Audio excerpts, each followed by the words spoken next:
No panic, please. You do not have to memorize these dates, although you should know which cultures, and therefore which general time periods, produced the art we're studying.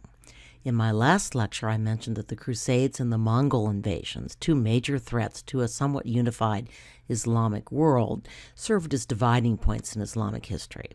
I've talked about the Mamluks and the Ottomans, and now we move further east, Islamic art in Persia, today Iran, and the Indian subcontinent. In the 13th century, the Mongols, under the leadership of Genghis Khan, swept out of their bleak mountain home and conquered huge swaths of Eurasia. Throughout the period we refer to as the High Middle Ages in the West, the 11th and 12th centuries, Baghdad was probably the largest city in the world, with an estimated population of 1,200,000. It was the capital of the Abbasid Empire and the greatest center of Islamic learning. The Mongols pretty much destroyed it. This is a 14th century Persian painting of the siege. Note the siege tower and the catapult. The Mongol Empire rather quickly fell apart when Genghis Khan's grandson squabbled. One branch went on to rule China, another, whose art we will look at later today, ruled India. The Mongols, who ruled Persia and a swath of converted to Islam and actually created some spectacularly beautiful art and architecture. The miniature painting on the left shows the dedication of a Timurid rug. The Timurid dynasty met defeat at the hands of a new Persian dynasty, the Safavids. The Safavids were Shia Muslims. In 1598, they established their capital at Isfahan, circled here. So let's watch a video clip about Isfahan, which also gives a glimpse of life in the modern-day Islamic Republic of Iran, still a leader of the Shiite Islamic world. Isfahan is unusual in that it has two large congregational mosques. This is the newer one, built in the square that you saw in the video, outside the old commercial center of Isfahan. But it is not our required work. Instead, the College Board chose a mosque with a much longer history. This, too, is a Jameh, or congregational, or Friday mosque, and it is built in the city's commercial center. The oldest part of the mosque was built by the Abbasid Arabs in the 8th century on top of a Sassanid Zoroastrian fire temple, shades of the Mosque of Cordoba. After a fire, the mosque was rebuilt by the Seljuk Turks, who ruled Persia before the Mongols.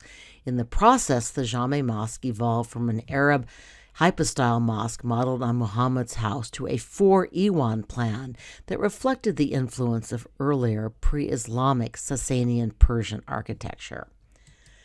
The original term Iwan was related to the Apadana, remember the audience hall at Persepolis, and referred to its openness to the elements on one side. The Sasanians added the innovation of domed Iwans. You can see the remnants of such an Iwan here. This superb mihrab was added to the Jameh Mosque in Isfahan after the Mongol conquest. It is one of your required images. I've included a close-up of some of the delicate scroll work, which you'll note contains both arabesques and calligraphy. The tile on the upper right dates from the Timurid period. The southeast Iwan, perhaps the most iconic portion of the Isfahan Jameh Mosque, dates from the Seljuk Turk era, but it was remodeled with elaborate tiling by the Safavids. The mosque plan isn't one of your required images, but here you see the large central courtyard flanked by Iwans. Note that the prayer halls remain hypostyle. I've included a photo on the left. One of the greatest artifacts from Isfahan actually now resides in the Metropolitan Museum of Art in New York. Note that this mihrab has 3 different sections of calligraphy. So I've talked about how the Iwan mosque style evolved from ancient Persian traditions. The art of Muslim Persia also harked back to the legends of ancient Persia and departed from the Islamic distrust of zoomorphic images. The Shahnameh, or Book of Kings, is the Persian national epic poem recounting the history of Iran from the creation until the Muslim conquest. With 50,000 rhyming couplets, the Shahnameh is one of the longest epics in world literature. Rather confusingly, the required works include 2 Shahnameh works, produced in Persia but at different times and under different rulers.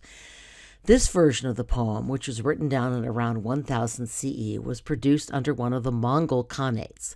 The new court imported many Chinese workers and probably artists who brought their long-established tradition of narrative painting and their revolutionary technology, paper. The new rulers encouraged book production, and they promoted historical writings to suggest a parallel between themselves and Persia's ancient kings.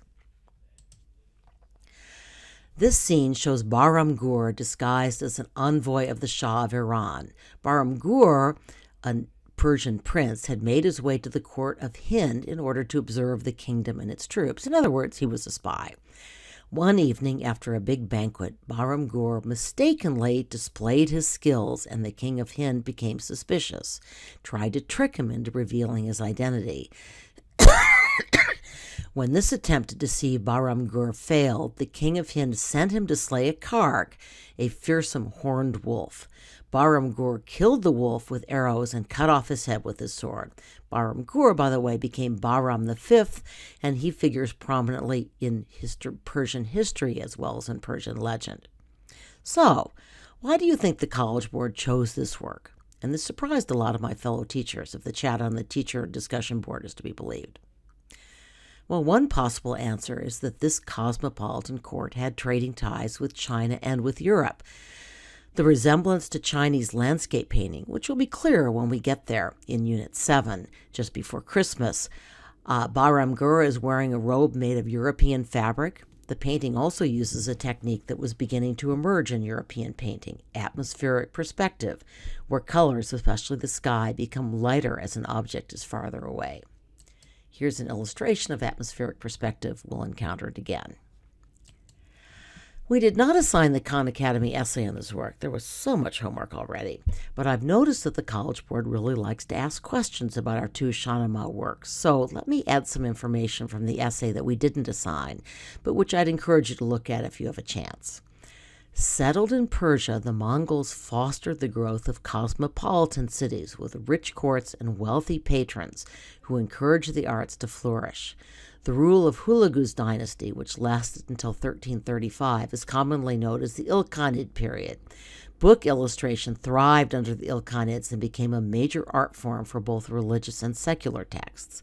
Since the Mongols began as and largely remained nomadic peoples, artworks tended to be small and portable. Their long nomadic history also meant that the Mongols developed strong oral traditions of storytelling, which gave them an appreciation for narrative art, especially manuscripts with paintings to accompany the stories. Our second required Shahnameh work comes from a different edition of the Shahnameh, produced 200 years later under the Safavid Persian dynasty, which replaced the Mongol Ilkhanate. The story that this painting illustrates comes from the first portion of the Shahnameh, the creation story. It shows the first king, Gayumars, enthroned before his community, with his followers dressed in leopard furs and skins, his son on his left and his grandson on his right. But in fact, a demon has foretold that his son will die. So this is actually a Persian tale of the fall, the entry of sin and sorrow into the universe. Note that this is set in a kind of paradise where people and animals gather together in peace, a Persian version of the Garden of Eden. These close-ups give you some sense of the extraordinarily complex brushstrokes and composition of the work. Note the spirits and demons that are tucked into pastel rock formations. Again, if you have time, I'd highly recommend that you read the Khan Academy essay on this work. But for now, let's return to our Islamic art and architecture video for a discussion of Persian painting and how it represented a rather different strain in Islamic art. The clip continues on to talk about carpets, a good lead into our final Persian work. The extraordinary carpets. I love them. When my husband and I were in Jerusalem a few years ago, we spent a very fun day in the Muslim quarter hunting for and purchasing a carpet for our living room. Not this large or magnificent, of course. This is one of a pair of carpets that were first placed in a mosque in Ardabil in northwest Iran. Ardabil is home to the shrine of Sheikh Ardabil, a Sufi leader who trained his followers in Islamic mystic practices. One of his descendants founded the Safavid dynasty, and the Safavids promoted the shrine as a place of pilgrimage, still another symbol of the union of political and religious power. Over time, the carpets became heavily worn. In 1890, a British carpet broker bought both and used one to restore the other. He then resold and restored one to the Victoria, except restored one and resold it to the Victoria and Albert Museum. You see it exhibited here. There is an inscription at the bottom that reads, "I have no refuge in the world other than thy threshold. There is no protection for my head other than this door. The work of the slave of the threshold, Maqsud of Kashan, in the year 946. And that's 946 according to the Muslim calendar, 1539 in the calendar of the West. Again, you see the elaborate geometric forms and the arabesques or stylized plant stems and tendrils. The foundation of the carpet is silk warp and weft tied to a vertical loom. The weavers then knotted short lengths of wool around the warps to create a row of pile. Wool holds dye much better than silk. The pile is very dense, about 340 knots per square inch. This density allowed the designer to incorporate a great deal of detail, but making such a large carpet with so many knots would have taken a team of skilled weavers several years. Most carpet weaving was done at home by women, but for a court commission such as this, the weavers may have been men. Okay, I think that's all I'm going to try to fit on this podcast. One more to go as we travel east to Mughal India.